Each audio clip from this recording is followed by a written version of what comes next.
Barcelona versus real Madrid, the L Clasico. एक ऐसी match जिसे बस बार्सिलोना रियल मैड्रिड के फैंस नहीं देखते, बल्कि पूरी दुनिया के फुटबॉल फैंस इस मैच में आंख गड़ाए बैठे रहते हैं। एक ऐसी मैच जिसकी राइवलरी इतनी हिस्टोरिक है जितने हिस्टोरिक के क्लब्स हैं। एंड यही एल क्लासिको मैच 2025 में कोपा डेल रे फाइनल के फॉर्म में खेला जाता है।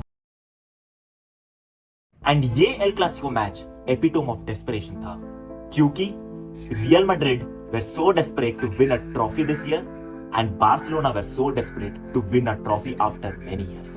2025 का फुटबॉल सीजन एक यूनिक सीजन था, क्योंकि रियल मैड्रिड ने अपने गैलेक्टिकोस के फ्रंट फोर असेंबल कर दिए थे, जिसका main piece Kylian Mbappe PSG छोड़ के रियल मैड्रिड ज्वाइन करता है। एंड बार्सिलोना के लिए ये सीजन इसलिए हटके था क्योंकि पिछले 5 से 6 साल के इतने बुरे परफॉर्मेंस के बाद बार्सिलोना एक रिडेम्पशन आर्क में चल रही थी। एक ऐसे सीजन जिसमें Barcelona signs Hansi Flick as their manager and Hansi Flick brings the German mentality into the Barcelona team, जो इसके पहले शायद मिसिंग थी। बट शायद ये एल क्लासिको एक फियर्स राइवलरी के जगह the most shameful match in football history कहलाया जा सकता है। ये सीजन 2025 का फुटबॉल सीजन था, एक ऐसा सीजन जिसमें रियल मैड्रिड ने अपने फ्रंट फोर असेंबल तो कर लिए थे, बट वो साथ में चल नहीं पा रहे थे। और एक ऐसा भी सीजन बार्सिलोना के लिए जिसमें उन्होंने बस हांसी फ्लिक के फॉर्म में एक मैनेजर लाया था एंड पूरी टीम ऐसे असेंबल हो गई थी जो कि चैंपियंस लीग जीतने के फेवरेट्स बन गए थे। तो ये दोनों टीम कोपा डेल रे के फाइनल्स तक पहुंच जाती है। फिर आता है 21 अप्रैल 2025। इस दिन आरएफईएफ, स्पेनिश फुटबॉल फेडरेशन के रेफरी के organisation the main ref, line ref और वीआर के रेफ्स अनाउंस करने वाली थी। एंड इस दिन आरएफईएफ अनाउंस करती है ये फाइनल मैच के मेन रेफ होने वाले हैं रिकार्डो दे बुर्गोस। ये अनाउंसमेंट के बाद रियल मैड्रिड टीवी एक वीडियो रिलीज करती है रिकार्डो दे बुर्गोस के कंपाइलेशन का, एक ऐसी कंपाइलेशन जिसके बेसिस पे वो ये दिखाना चाहते हैं कि रिकार्डो दे बुर्गोस बार्सिलोना के टूवर्ड्स बायस्ड है। वो एक ऐसा स्टैट्स दिखाते हैं जिसमें ये रेफरी के अंडर रियल मैड्रिड और बार्सिलोना दोनों टीम के विन परसेंटेज लिखा रहता है। उसमें ये दिखाते हैं कि रियल मैड्रिड का विन परसेंटेज अंडर रिकार्डो दे बुर्गोस 64% है एंड बार्सिलोना का विन परसेंटेज अंडर रिकार्डो दे बुर्गोस 81% है। तो इस बेसिस पे और फिर कुछ क्लिप्स जिसमें वो दिखाते कि रिकार्डो दे बुर्गोस ने ये गलती कर दी, रियल मैड्रिड के टूवर्ड्स ये बायस थे, कुछ रेड कार्ड देने के क्लिप्स ऐसे वैसे ये सब कंपाइल करके एक ऐसा कंपाइलेशन वीडियो बनाया जिसमें बेसिकली ये बताना चाह रहे थे कि Ricardo de Burgos is biased towards Real Madrid. वो रियल मैड्रिड को जीतना देखना पसंद नहीं करता है। एंड ये वीडियो की वजह से रिकार्डो दे बुर्गोस के बेटे को उसके स्कूल में बुली किया जाता है। उसको इस हद तक बुली किया जाता है कि उसको ये बोलते हैं कि तू एक चोर का बेटा है। एंड ये चीज रिकार्डो दे बुर्गोस को काफी ज्यादा इमोशनली हर्ट करता है एंड काइंड ऑफ ये एक प्रेशर पे बिल्ड करता है रिकार्डो दे बुर्गोस के ऊपर कि जो फाइनल होने वाला था उसमें थोड़ा सा बायसनेस टुवर्ड्स रियल मैड्रिड दिखाया जाए। रिकार्डो दे बुर्गोस के बेटे के बुलिंग के बाद रिकार्डो दे बुर्गोस 25 अप्रैल 2025 को एक प्रेस कॉन्फ्रेंस करता है। उस प्रेस कॉन्फ्रेंस में रिकार्डो दे बुर्गोस इमोशनली ब्रेक डाउन हो जाता है। उसका ये कहना था कि ये सब चीजें हमारे फैमिली के ऊपर नहीं आनी चाहिए थी, this is really bad, this hurts the integrity of the sports.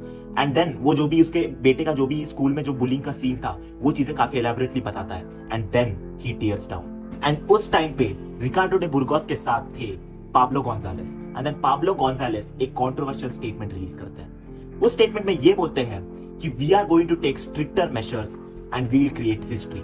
And ये स्टेटमेंट एक इतनी बड़ी मिसअंडरस्टैंडिंग या फिर कह सकते हैं एक मिसकम्युनिकेशन का कारण हो जाती है, जिसके वजह से रियल मैड्रिड का कहना था कि we are not going to play the Copa del Rey final until this referees are changed. And इधर से शुरू होती है कंट्रोवर्सी। रियल मैड्रिड के ऑनट्राज जितने भी ऑफिशियल डिनर्स थे, ट्रेनिंग सेशंस थे, ये सब में पार्टिसिपेट करने से मना कर देते हैं, कोपा डेल रे फाइनल खेलने से मना कर देते हैं एंड काफी ज्यादा एक बड़ा सीन हो जाता है। एंड ये सब कंट्रोवर्सी में एक अच्छी चीज ये हो जाती है कि बार्सिलोना ये कंट्रोवर्सी में पड़ती ही नहीं है।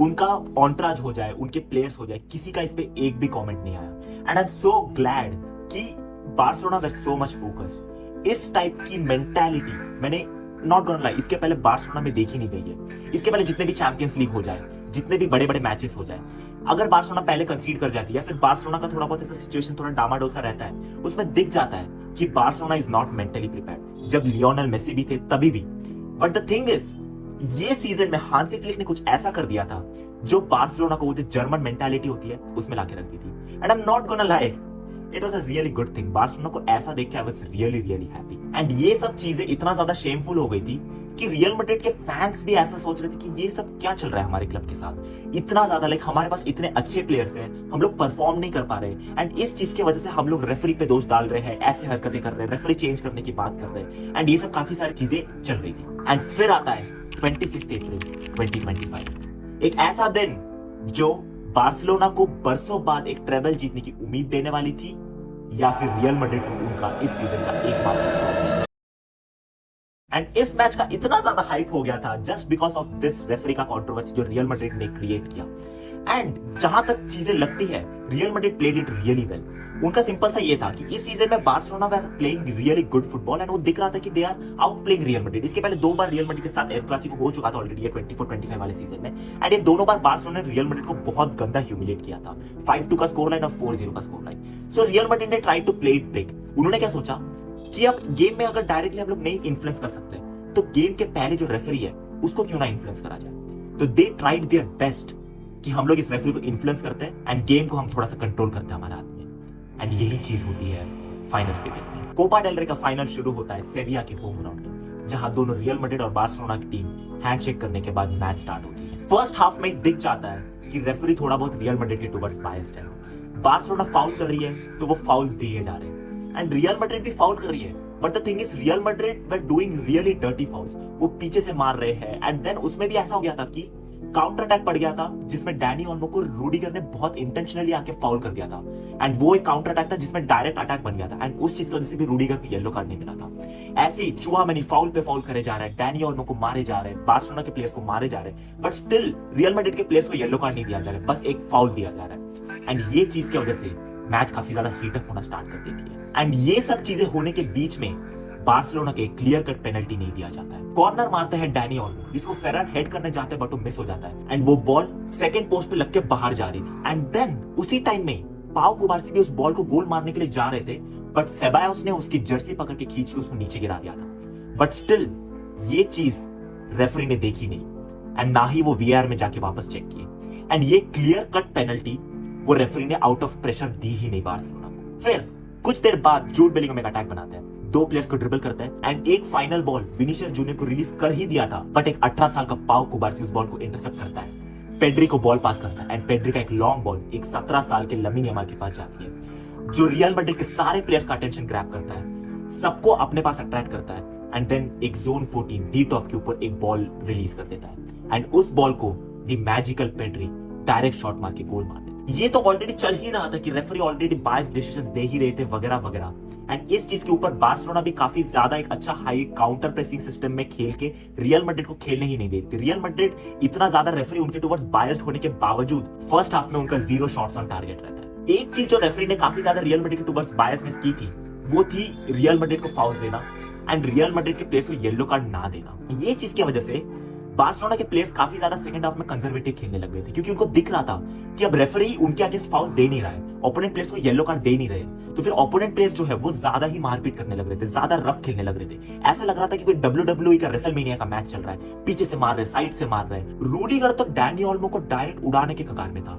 कुछ भी हो रहा है, डैनी ओल्मो को बॉल मिलता है, पीछे से टैकल कर देता है, पीछे से मार रहा है, घुटने पे मार रहा है, एंकल पे मार रहा है, छाती पे मार रहा है, क्या क्या नहीं छोड़ रहा है, एंड वो वीडियो में दिख रहा है कि वो इंटेंशनली मारने की कोशिश कर रहा है, बट स्टिल रेफरी ने एक भी येलो कार्ड नहीं दिया रूडिगर को। क्यों? Because of pressure. फिर फर्स्ट हाफ का स्कोर लाइन रह जाता है 1-0, एंड जिसमें Barcelona dominates Real Madrid, and then second half start होते ही एक ninja turtle Kylian Mbappe field पे आता है, एंड इस चीज की वजह से रियल मैड्रिड के एक स्ट्राइकर जो विनीशियस जूनियर पहले खेल रहे थे, वो एक स्ट्राइकर की जगह अब 2 स्ट्राइकर आ गए थे, विनीशियस जूनियर और Kylian Mbappe, and then Real Madrid started to play really well.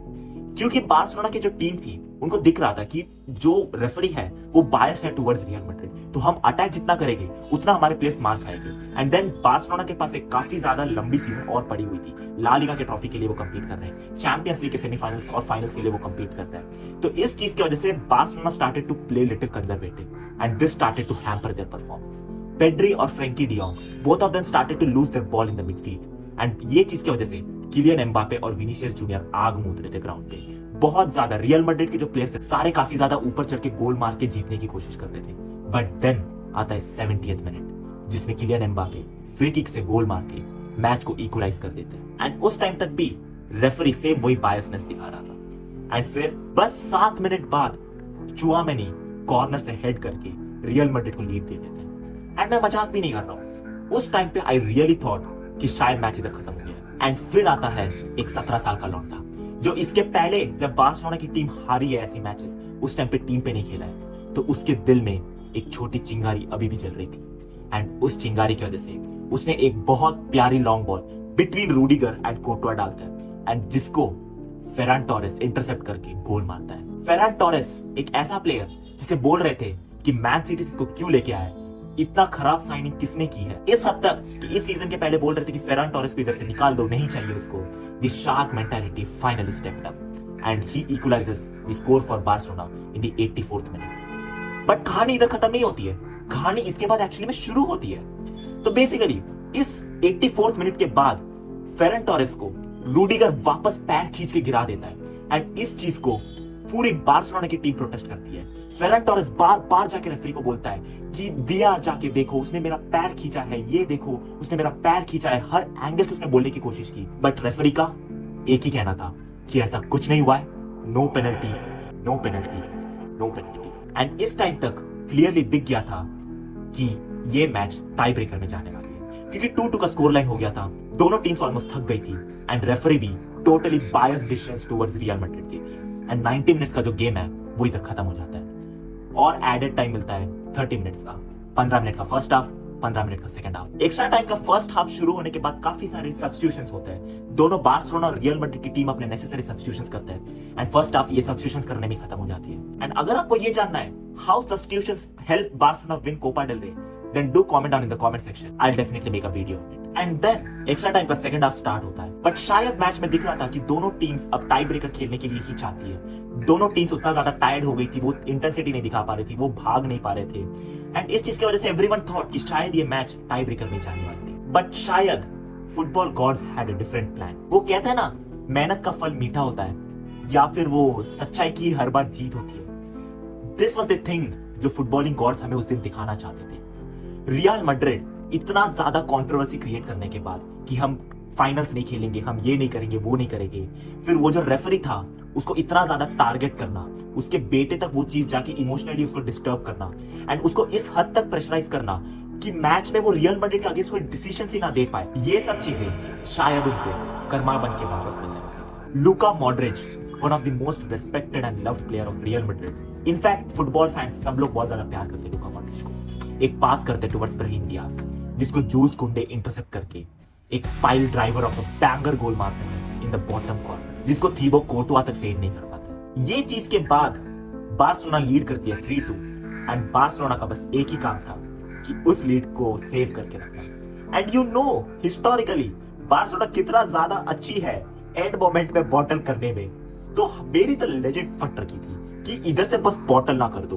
वो जो लास्ट के 5 मिनट थे वो भी ऐसे लग रहे थे कि जैसे कि वो 5 घंटे हैं, खत्म ही नहीं हो रहे हैं, अटैक्स बन रहे हैं, ये हो रहा है, डिफेंस बॉल इधर उधर उड़ाए जा रहा है, बट स्टिल दिल में बस एक डर था कि प्लीज इधर से बॉटल मत करना, क्योंकि आफ्टर ऑल रेफरी भी रियल मैड्रिड के साइड में ही था। बट फिर एम्बापे एरिक गार्सिया पे एक फाउल करता है, लाइक भागते भागते उसके मुंह पे हाथ मार देता है एंड इस चीज को fortunately very very thank you referee कि तुमने उसको फाउल दिया, क्योंकि वो एक लास्ट अटैक टाइप बोल सकते हो। एंड एम्बापे ने उस टाइम तक डिसाइड कर लिया था कि ये बॉल को मैं ही लेके जाऊंगा एंड डायरेक्ट शॉट मारूंगा, मे बी एक कर्लर गोल हो जाए, यू नेवर नो, बट उस फाउल को रेफरी दे देता है। एंड इस चीज के बाद रियल मैड्रिड के प्लेयर्स और भी ज्यादा बेशर्मो जैसे रेफरी पे ही बॉटल फेंक के मारना चालू कर देते हैं। एंड ये फाउल जैसे रेफरी ने दिया, लूकास वास्केस और विनीसियस जूनियर ग्राउंड के अंदर घुस के रेफरी पे चिल्लाने लग जाते हैं एंड रूडिगर पीछे से खड़े होकर रेफरी के ऊपर एक बॉटल भी फेंकने की कोशिश करता है एंड इस चीज की वजह से रेफरी आके रूडिगर को रेड कार्ड दे देता है। एंड इसके बाद भी रूडिगर ने नहीं रुका,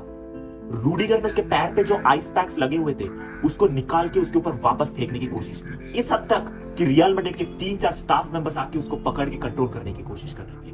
लाइक इतने ज्यादा बेशरम हो गए। एक तो रूडिगर ने इतने ज्यादा फाउल कर दिए थे मैच के बीच में कि उसको तो मैच में रेड कार्ड मिल जाना चाहिए था, बट स्टिल उसके जगह वो क्या कर रहा है, एक सही फाउल जो रेफरी ने दिया है उस चीज को अपोज करने के लिए रेफरी के ऊपर बर्फ फेंक के मारना, बॉटल फेंक के मारना, इस हद तक रियल मैड्रिड बेशरम हो गई थी। लाइक इतना ज्यादा शेमफुल बिहेवियर, इतना ज्यादा एक हाई स्टेक्स मैच में इतनी ज्यादा गंदी हरकतें करना, और वो भी रियल मैड्रिड की तरफ से, it was a really shameful act. But शायद उस दिन बार्सिलोना के प्लेयर्स के मुंह पे बस एक चीज रिफ्लेक्ट हो रही थी, the love for their batch, the love for their jersey, the love for their club. And then ये जो पूरा ड्रामा भरा मैच था, ड्रामा भरा एक हफ्ता था, this comes to an end with the Copa del Rey trophy in बार्सिलोना's hands। वो मैच के बाद मेरे में, या फिर शायद हम जैसे जितने भी बार्सिलोना फैंस हैं, हमारे दिल में एक चीज रीराइट हुई कि हम लोग मैच बॉटल कर देंगे, वी में बॉटल दिस मैच अप। ये चीज मिटके एक नई लाइन रीराइट हुई, एंड वो लाइन है, it's not about the score, it's about the heart, and today our